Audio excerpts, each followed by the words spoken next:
speaker. As I mentioned, before I introduce our next speaker, as I mentioned at the beginning of this event, I, like many of you, am really interested in languages, even though it's not my sector. I work as a journalist and media trainer. However, I'm multilingual like many of you. And I've always wondered about the cognitive development of children who grow up speaking more than one language, given that I am one of those children, now a fully fledged adult. To enlighten us on this subject matter is our next speaker, Dr. Valeria Agostini, on behalf of the Consulate General of Italy in London. Welcome, Valeria. Oh, thank you. Thank you for having me today. I need to share my presentation. Yes, okay. Yeah. As an Italian language for over a decade now in UK, because I work for the Consulate General of Italy in London. So it's really, really a pleasure to celebrate International Mother Language Day today with you. And as I said, at the Consulate General of Italy in London, the Education Department, we, of course, we support the learning of Italian at any stage of life. But we are very keen on supporting families, Italian families in UK, maintaining their heritage language, that is Italian, of course. And but today, besides my teaching practice, I'm always also a researcher, and I conducted some research at the University of Birmingham. And that was I will be talking today. So today I'm going to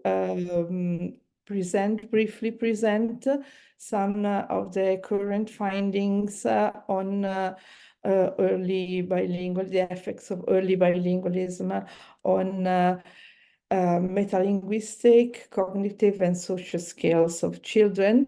So it will be just a brief overview, but I'm sure you can find very, very accurate and scientifically correct information on the Bilingual Matters website that has been presented before. And then I will present the longitudinal study that I conducted in English schools on early language learning at school, on foreign language learning at school.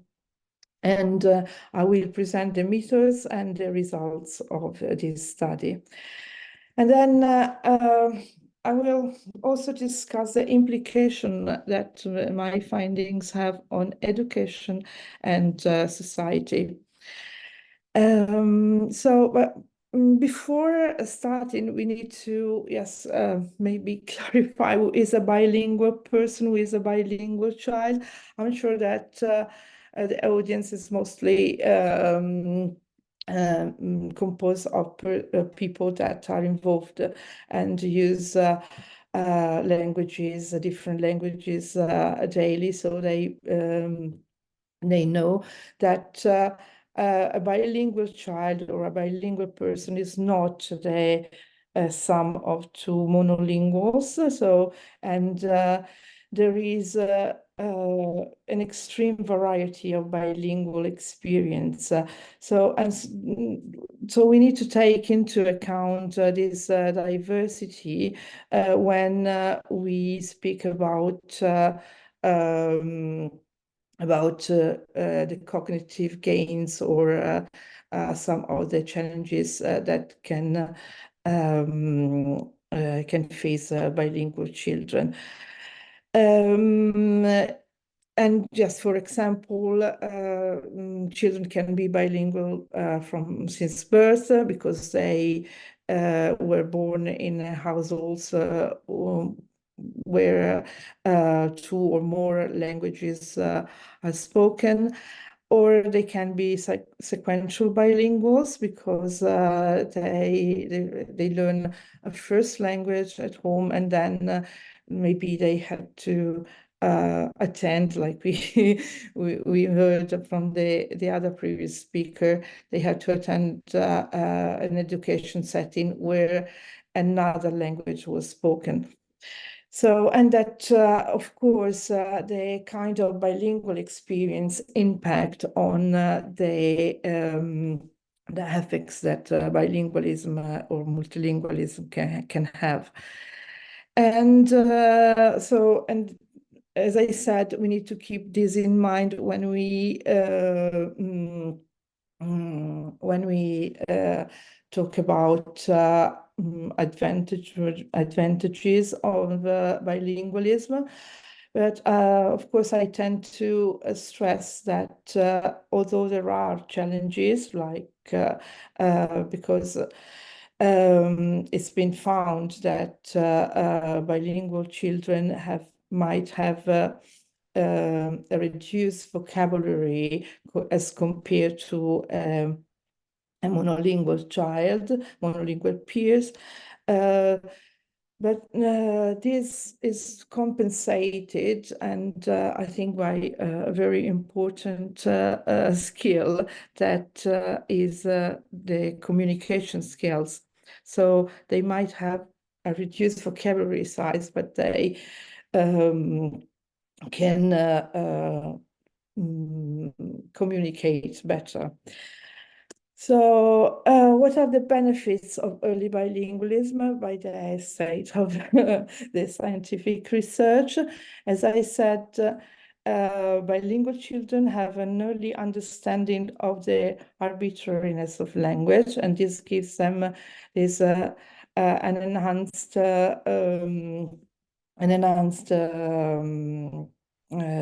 metalinguistic awareness. So, and which is very important in learning to read, because they precociously have a precocious understanding that a print word and this meaning are not arbitrarily linked, and in the usage of synonyms. So very young children have issues in naming the same items in different ways, while bilingual children have been found to be better at using different words, synonyms for the same referent. And they have cognitive gains. So by early bilingualism has been shown to have an impact of the control of attention. So, and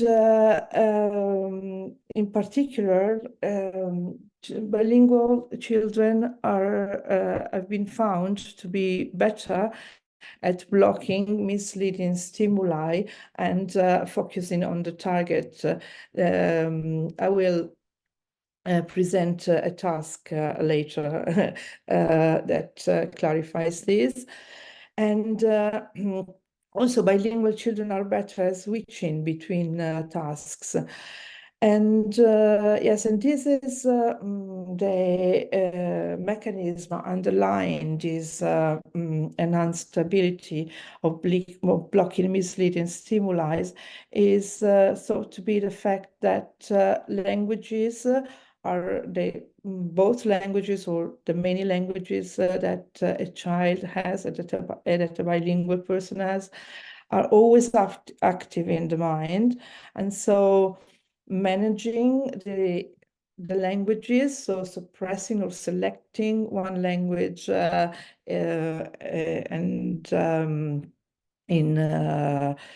suppressing the others is like a training for the brain.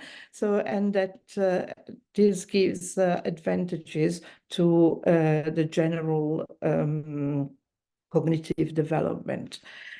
And most importantly,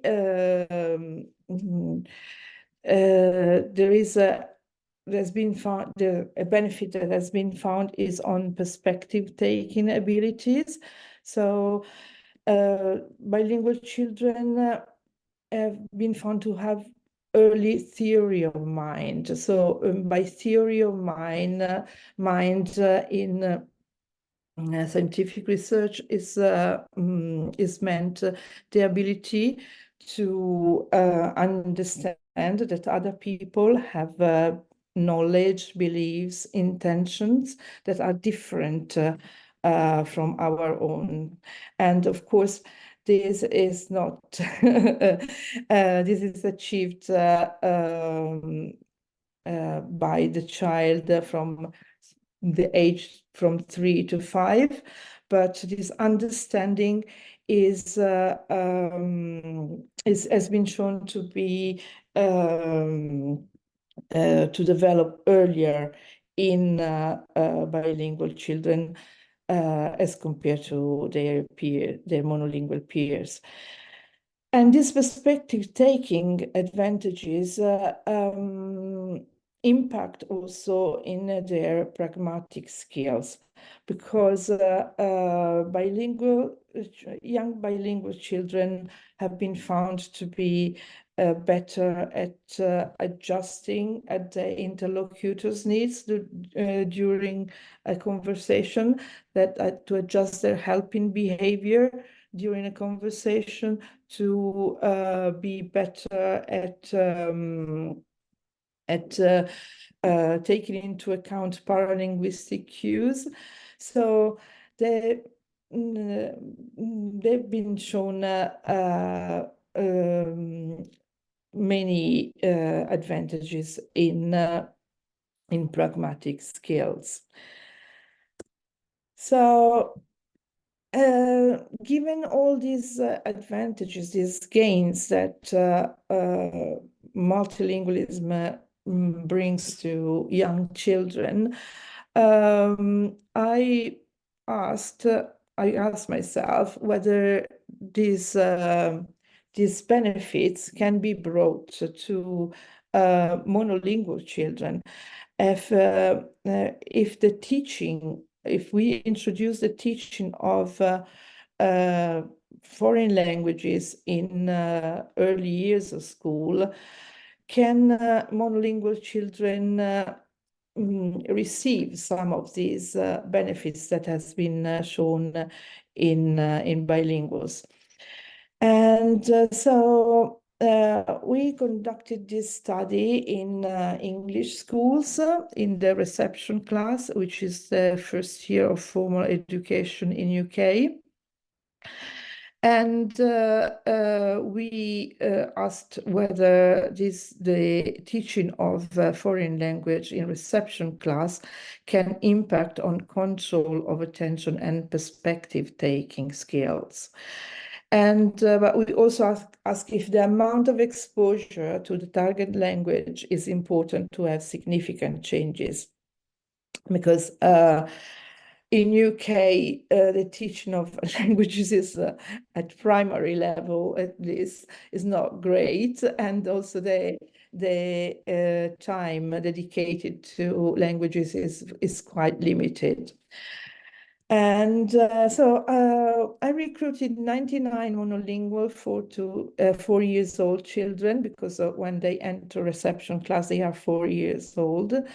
And with different exposure to a foreign language. They were all monolingual, from monolingual households. So we really were careful to select just children that were not exposed to other languages at home. But they had different exposure at school. 32 of these children were attending state-funded bilingual schools. So basically, there were 2 schools participating in our study, and they had different organization in terms of their second language provision. On average, the children were exposed to a second language for half the school time.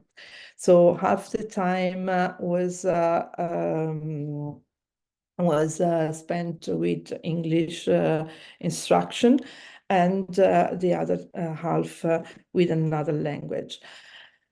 And while 29 were attending mainstream schools in England, so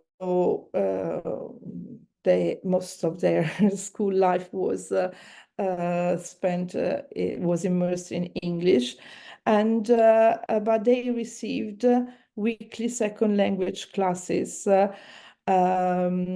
that varied from half an hour to 1 hour a week. So not that much, quite limited time. And 38, the group of 38 was not exposed to any language, a second language at school or at home, because they were attending schools that didn't have any language provision. And we tested the children at the beginning of the school year and after 24 weeks to see if there was progress in their in their cognitive and perspective-taking skills. So we administered questionnaires to parents to make sure that the groups were matched by socioeconomic status, extracurricular activities, their receptive vocabulary, and their nonverbal reasoning skills, because it is important to check that the groups are matched by these measures. And then we administer task of control of attention and perspective taking.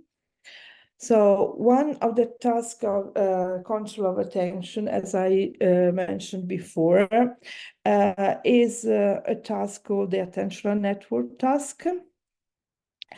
And it is a computerized task. Children are asked to feed a fish appearing in the middle of the screen by pressing the right or the left button according to orientation or the orientation of the fish. And in neutral trial, there's only one fish on the screen, so it's quite easy. In congruent trials, the central fish is flanked by other fish facing the same direction. So again, it's not that difficult. But in incongruent trials, we have contrasting stimuli, and the central fish is flanked by other fish facing the opposite direction. So basically, the child, but also the adults, when this task is administered with arrows instead of fish, needs to block out the misleading flankers and respond with pressing the buttons left or right according to the target, which is the central fish, the central arrow. And of course, when we come to these trials, everybody is slower and is prone to more mistakes. But bilingual children and bilingual adults have been shown to be better, to respond quicker, and to respond also with more accurately in these sort of trials. That is why we tested our participant in this sort of task. And then we also tested participants in this task, which measures their flexibility in applying rules. So it's a card sorting task, and children are presented with bivalent cards.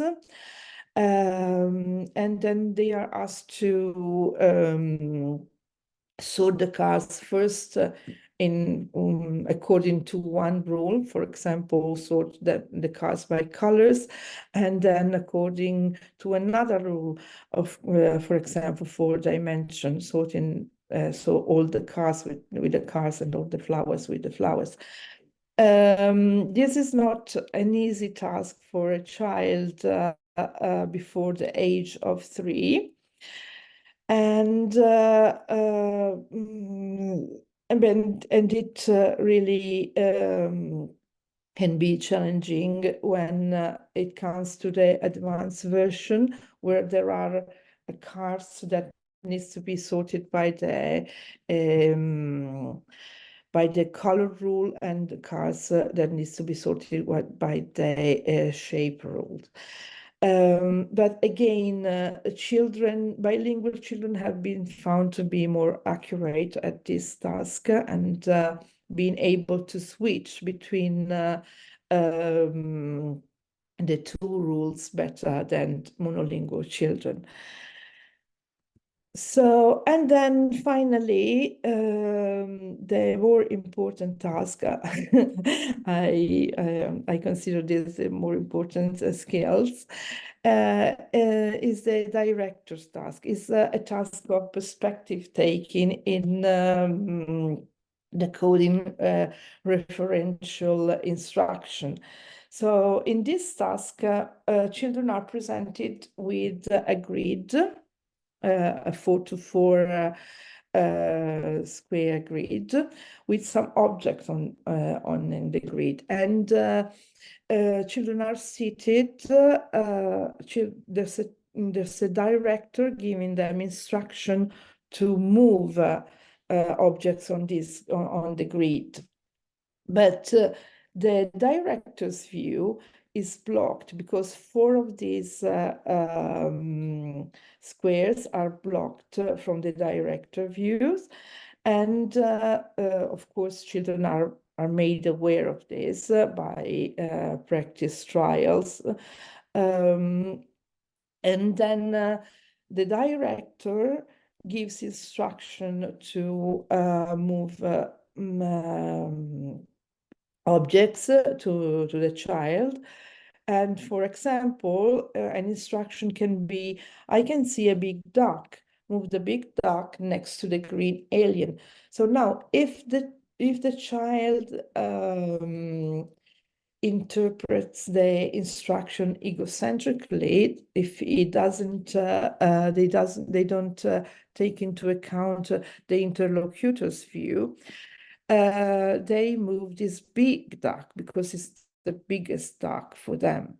But if the child takes into account that the director cannot see the big duck, the very big duck, they would move this other duck, which is the biggest duck for the director.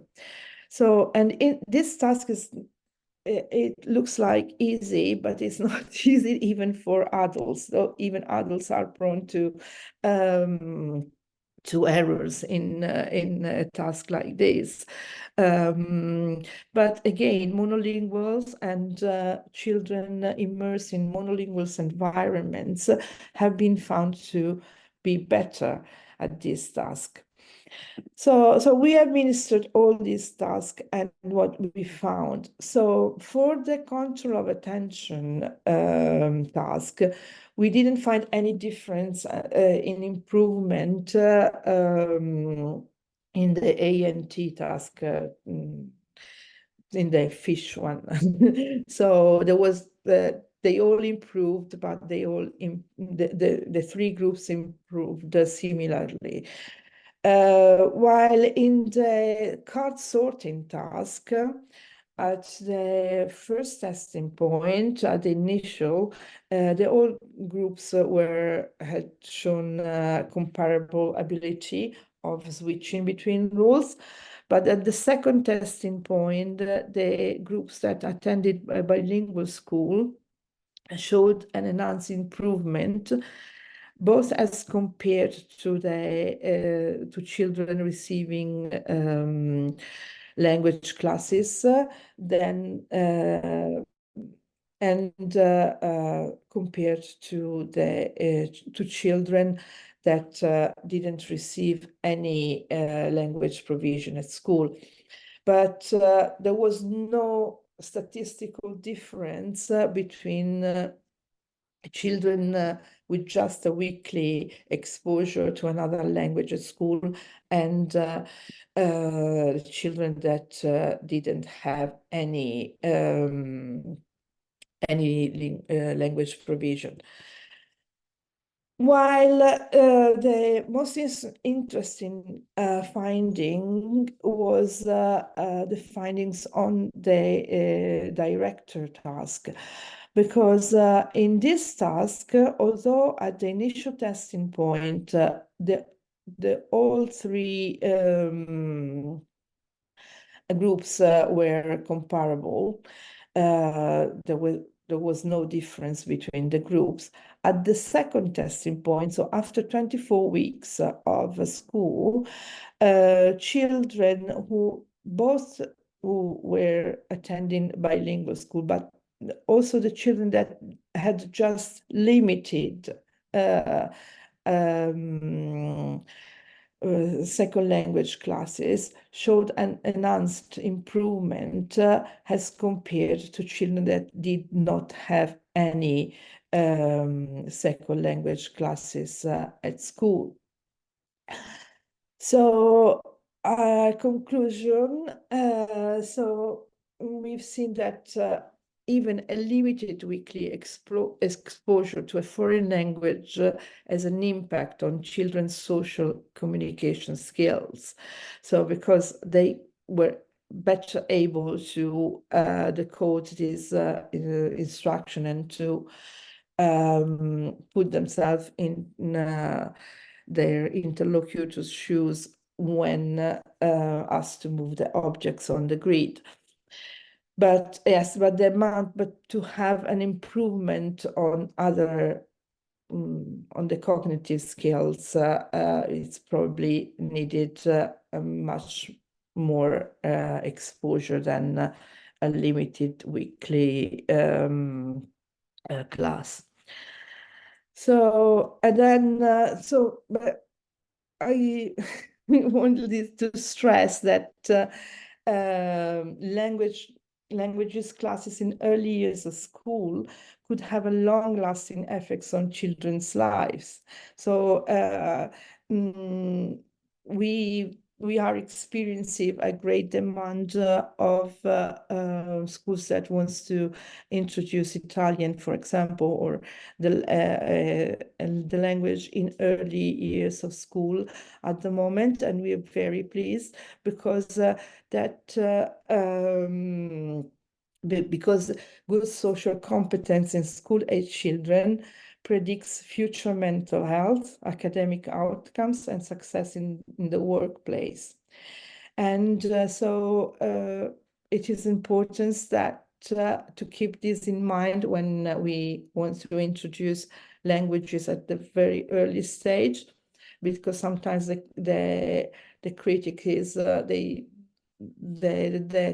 competence in the language can be acquired even if they start later. But also, but if we consider that it can improve the social competence, it is very important to introduce a second language early in the early education. Yeah. yes. Valeria, that Yes. was absolutely fascinating. Yes, It was yes. so interesting to learn because I'm one of those children, like many on this call. And it's just interesting to learn the psychology and everything behind what's involved in speaking more than one language. So thank you very much for those really, really useful insights.